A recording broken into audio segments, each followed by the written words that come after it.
Mari sebelum kita membaca firman Tuhan pada hari ini, mari kita berdoa terlebih dahulu. Mari kita berdoa. Terima kasih Yesus untuk segala kasih, karunia, dan berkat yang Engkau beri di setiap kehidupan kami.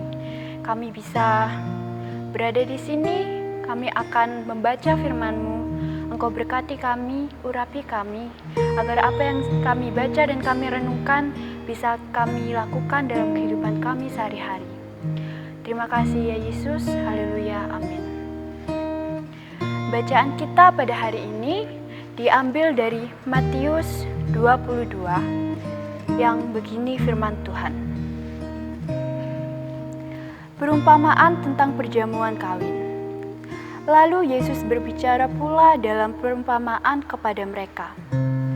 Hal kerajaan sorga seumpama seorang raja yang mengadakan perjamuan kawin untuk anaknya. Ia menyuruh hamba-hambanya memanggil orang-orang yang telah diundang ke perjamuan kawin itu. Tetapi orang-orang itu tidak mau datang. Ia menyuruh pula hamba-hamba lain. Pesannya, katakanlah kepada orang-orang yang diundang itu, sesungguhnya hidangan telah kusediakan. Lembu-lembu jantan dan ternak piaraanku telah disembelih. Semuanya telah tersedia. Datanglah ke perjamuan kawin ini. Tetapi orang-orang yang diundang itu tidak mengindahkannya. Ada yang pergi ke ladangnya, ada yang pergi mengurus usahanya.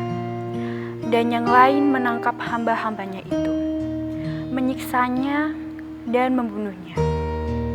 Maka murkalah raja itu, lalu menyuruh pasukannya ke sana untuk membinasakan pembunuh-pembunuh itu dan membakar kota mereka.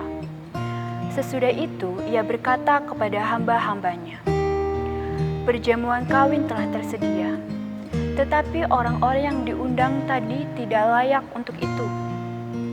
Sebab itu pergilah ke persimpangan-persimpangan jalan dan undanglah setiap orang yang kamu jumpai di sana ke perjamuan kawin itu.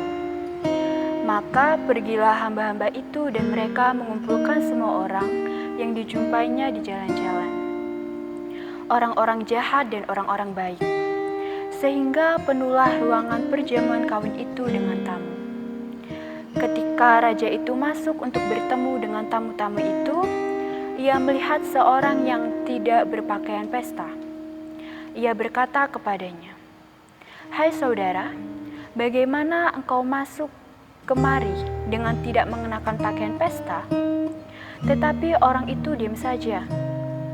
Lalu kata raja itu kepada hamba-hambanya, "Ikatlah kaki dan tangannya dan campakkanlah orang itu ke dalam kegelapan yang paling gelap. Di sanalah akan terdapat ratap dan kertak gigi.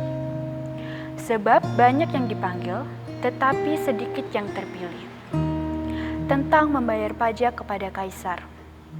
Kemudian pergilah orang-orang Farisi. Mereka berunding bagaimana mereka dapat menjerat Yesus dengan suatu pernyataan. Mereka menyuruh murid-murid mereka bersama-sama orang-orang Herodian bertanya kepadanya, "Guru, kami tahu engkau adalah seorang yang jujur dengan jujur mengajar jalan Allah, dan engkau tidak takut kepada siapapun juga. Sebab engkau tidak mencari muka. Katakanlah kepada kami pendapatmu, apakah diperbolehkan membayar pajak kepada kaisar atau tidak?" Tetapi Yesus mengetahui kejahatan hati mereka itu lalu berkata, "Mengapa kamu mencobai aku, hai orang-orang munafik? Tunjukkanlah kepadaku mata uang untuk pajak itu." Mereka membawa suatu dinar kepadanya. Maka ia bertanya kepada mereka, "Gambar dan tulisan siapakah ini?" Jawab mereka, "Gambar dan tulisan kaisar." Lalu kata Yesus kepada mereka, "Berikanlah kepada kaisar apa yang wajib kamu berikan kepada kaisar, dan kepada Allah apa yang wajib kamu berikan kepada Allah." Mendengar itu, heranlah mereka dan meninggalkan Yesus lalu pergi. Pertanyaan orang Saduki tentang kebangkitan. Pada hari itu, datanglah kepada Yesus beberapa orang Saduki yang berpendapat bahwa tidak ada kebangkitan. Mereka bertanya kepadanya, "Guru, Musa mengatakan bahwa jika seorang mati dengan tiada meninggalkan anak, saudaranya harus kawin dengan istrinya untuk membangkitkan keturunan bagi saudaranya itu. Tetapi di antara kami ada 7 orang bersaudara. Yang pertama kawin, tetapi kemudian mati. Dan karena ia tidak mempunyai keturunan, ia meninggalkan istrinya itu bagi saudaranya. Demikian juga yang kedua dan yang ketiga sampai dengan yang ketujuh. Dan akhirnya, sesudah mereka semua, perempuan itu pun mati. Siapakah di antara ke-7 orang itu yang menjadi suami perempuan itu pada hari kebangkitan? Sebab mereka semua telah beristrikan dia." Yesus menjawab mereka, "Kamu sesat, sebab kamu tidak mengerti kitab suci maupun kuasa Allah. Karena pada waktu kebangkitan orang tidak kawin dan tidak dikawinkan, melainkan hidup seperti malaikat di surga. Tetapi tentang kebangkitan orang-orang mati, tidakkah kamu baca apa yang difikirkan Allah Abraham, Allah Ishak dan Allah Yakub? Ia bukanlah Allah orang mati, melainkan Allah orang hidup."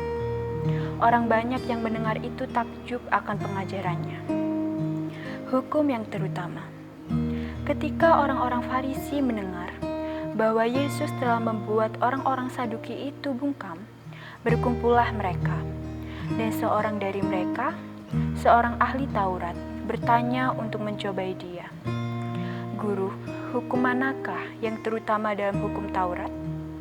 Jawab Yesus kepadanya, "Kasihanilah Tuhan Allahmu dengan segenap hatimu dan dengan segenap jiwamu dan dengan segenap akal budimu. Itulah hukum yang terutama dan yang pertama. Dan hukum yang kedua yang sama dengan itu ialah, kasihanilah sesamamu manusia seperti dirimu sendiri. Pada kedua hukum inilah tergantung seluruh hukum Taurat dan kitab para nabi." Hubungan antara Yesus dan Daud.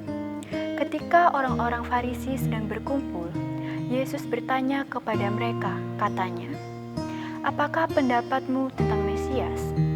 Anak siapakah dia?" Kata mereka kepadanya, "Anak Daud." Katanya kepada mereka, "Jika demikian, bagaimanakah Daud oleh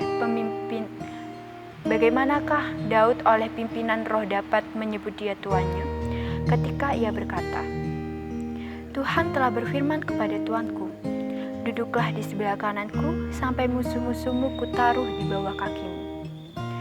Jadi, jika Daud menyebut dia tuannya, bagaimana mungkin ia anaknya pula?" Tidak ada seorang pun yang dapat menjawabnya.